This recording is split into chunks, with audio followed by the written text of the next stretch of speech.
Hello दोस्तों, learning sport के online platform पर आप सभी का बहुत बहुत स्वागत है। आज आपका नया चैप्टर चालू होगा एनालॉजी।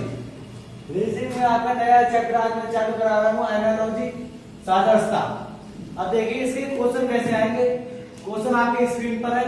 पहला क्वेश्चन देखिए, जापान टोक्यो तो नेपाल, और यहाँ पर क्वेश्चन मार्क लगा हुआ है। यहाँ पर आपके जो चार ऑप्शन आपके सामने हैं, यहाँ पर चार में से कौन सा ऑप्शन आएगा। देखो, जो पहले इन दोनों में जो संबंध बनता होगा हमारा, वो हमें इन दोनों में बनाना है। अब ये बताओ भाई कि जो टोक्यो है वो जापान की राजधानी है। जापान की राजधानी टोक्यो है तो नेपाल की राजधानी कहाँ होगी। तो जापान की राजधानी टोक्यो और नेपाल की राजधानी काठमांडू। ऑप्शन नंबर हमारा सी सही हो जाएगा।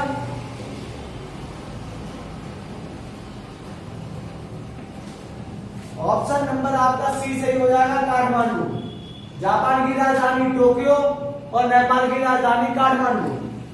इसके बाद क्वेश्चन नंबर 2। क्वेश्चन नंबर 2 में है जापान या अमेरिका, तो यहाँ क्या आएगा। देखिए, जापान की मुद्रा होती है येन। येन जो है वो जापान की मुद्रा होती है, तो भाई अमेरिका की मुद्रा क्या होगी। ये हमारी भारत की मुद्रा है रुपए, अमेरिका की जो मुद्रा है वो डॉलर होती है। तो आपका बी ऑप्शन बिल्कुल राइट हो जाएगा। जापान की मुद्रा येन और अमेरिका की मुद्रा डॉलर। बी ऑप्शन आपका बिल्कुल राइट हो जाएगा। उसके बाद क्वेश्चन नंबर 3, राजस्थान जयपुर बिहार, तो यहाँ क्या आएगा। राजस्थान की राजधानी जयपुर है, तो बिहार की राजधानी बतानी है हमको। ये हम देखेंगे राजस्थान जयपुर।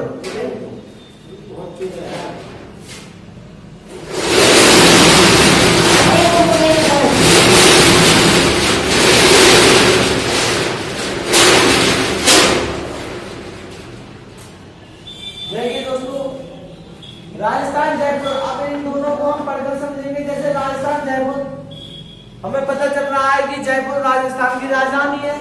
जब जयपुर राजस्थान की राजधानी है तो हमें बतानी है कि बिहार की राजधानी कहाँ। बिहार की जो राजधानी है वो पटना में है। ऑप्शन नंबर ए आपका बिल्कुल राइट आंसर हो जाएगा। उसके बाद हम अगले क्वेश्चन की तरफ चलेंगे। क्वेश्चन नंबर 4, बैरोमीटर दाब, तो लैक्टोमीटर यहाँ क्या आएगा। बैरोमीटर से दाब नापा जाता है, मतलब दाब का नापने का जो यंत्र है बैरोमीटर। तो जो हमारा लैक्टोमीटर है वो क्या नापने का यंत्र है, तो वो वही हमारा दूध का सापेक्ष घनत्व नापने का यंत्र है हमारा लैक्टोमीटर। ऑप्शन नंबर डी आपका बिल्कुल राइट आंसर हो जाएगा। उसके बाद हम अगले क्वेश्चन नंबर 5 की तरफ चलेंगे। क्वेश्चन नंबर 5 है हमारा समय सेकंड, समय उसके बाद सेकंड। देखिए, जो समय है हमारा उसका मात्रक है सेकंड। समय का मात्रक है सेकंड, तो आवर्ती का मात्रक क्या होगा। तो जो आवर्ती का मात्रक है वो हमारा होगा हर्ट्ज। बी ऑप्शन आपका बिल्कुल सही हो जाएगा। उसके बाद अगले क्वेश्चन की तरफ चलते हैं। Question number 6। क्वेश्चन नंबर 6 है हमारा कार गैराज तो घोड़ा। भाई जो हमारा कार है वो गैराज में रहती है, गैराज में खड़ी होती है कार। तो जो घोड़ा है वो हमारा कहाँ पर रहता है, गौशाला। ये तो गलत आंसर हो जाएगा क्योंकि गौशाला में गाय रहती है। उसके बाद घर में भी नहीं रहता है घोड़ा। दरबा में मुर्गियां रहती है। घोड़ा जो है हमारा वो अस्तबल में रहता है। ऑप्शन नंबर बी आपका सही आंसर होगा, क्योंकि कार गैराज में खड़ी होती है और घोड़ा हमारा अस्तबल में रहता है। उसके बाद अगला क्वेश्चन हम देखेंगे। अगला क्वेश्चन है हमारा मछली जल, यानी कि हमारी मछली जल में रहती है तो चिड़िया कहां पर रहेगी। तो भाई जब मछली जल में रहती है तो चिड़िया हमारी आकाश में रहेगी। ऑप्शन नंबर सी सही आंसर हो जाएगा। अब किसी को ये डाउट हो कि चिड़िया वायु में रहती है, तो भाई चिड़िया वायु में नहीं रहती है, वायु तो हवा है, जो कि हवा चलती है, तो उसमें कोई चिड़िया तो नहीं चलेगी।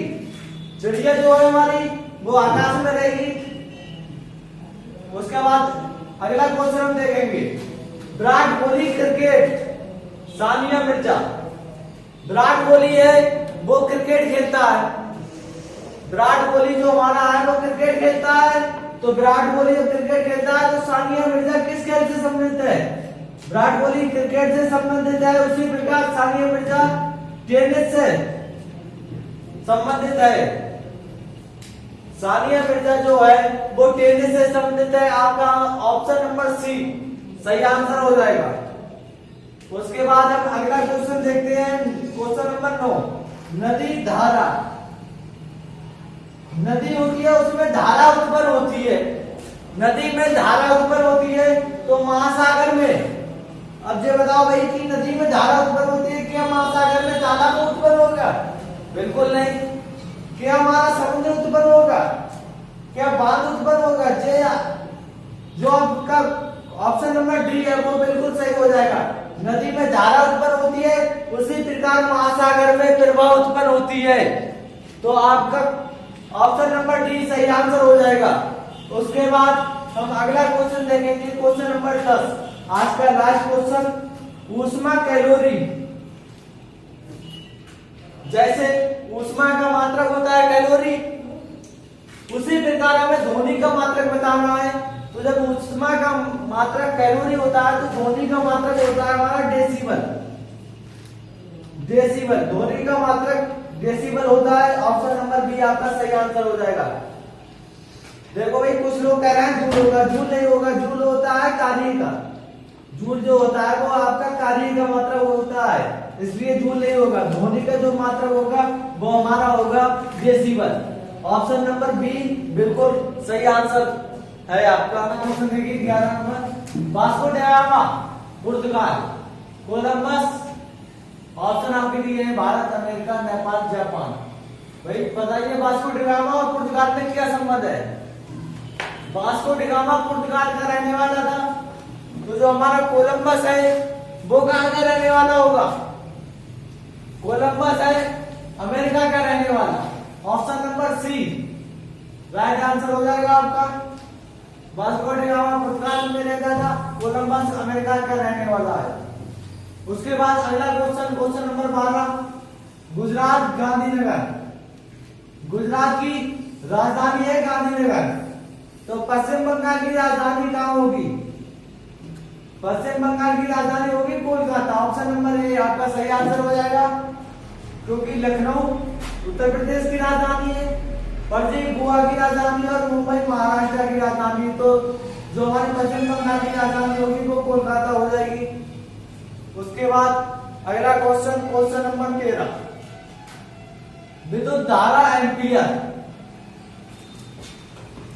विद्युत धारा का मात्रक एम्पियर होता है, तो ऊर्जा का मात्रक क्या होगा? ऊर्जा का मात्रक होता है हमारा जूल। ऑप्शन नंबर सी सही आंसर हो जाएगा आपका। विद्युत धारा का मात्रक एम्पियर होता है और ऊर्जा का मात्रक जूल होता है। उसके बाद अगला क्वेश्चन है हमारा क्वेश्चन नंबर 14, शोक हर्ष। शोक का मतलब है गम, हर्ष का मतलब है खुशी, यानी ये एक दूसरे के विपरीत है। शोक और हर्ष एक दूसरे के विपरीत है, तो हार, इसका विपरीत क्या होगा? हार का विपरीत, हार का विपरीत होता है जीत। ऑप्शन नंबर बी आपका सही आंसर हो जाएगा। उसके बाद अगला क्वेश्चन देखते हैं। अगला क्वेश्चन है सन्यासी ग्रस्त। जिस प्रकार सन्यासी का ग्रस्त से संबंध है, उसी प्रकार जो धरती है उसका संबंध अंबर से होगा। सन्यासी का संबंध ग्रस्त, जिस प्रकार सन्यासी और ग्रस्त में संबंध है उसी प्रकार धरती और अंबर में संबंध बनेगा हमारा। उसके बाद हम अगला क्वेश्चन देखेंगे, ईरान रियाल। ईरान की मुद्रा रियाल होती है, तो चीन की मुद्रा क्या होगी? चीन की मुद्रा होगी हमारी yuan. Option number C yuan आपका सही आंसर हो जाएगा। उसके बाद हम अगला क्वेश्चन देखेंगे, बानर बड़बड़ाना। बानर जो हमारा है वो बड़बड़ाता है, बड़बड़ाता। तो ऊंट कैसे करता है? ऊंट घुरघुराना। ऑप्शन नंबर ए सही हो जाएगा आपका, घुरघुराना। बानर बड़बड़ाना, ऊंट घुरघुराना। उसके बाद हम अगला क्वेश्चन देखेंगे, जहाज।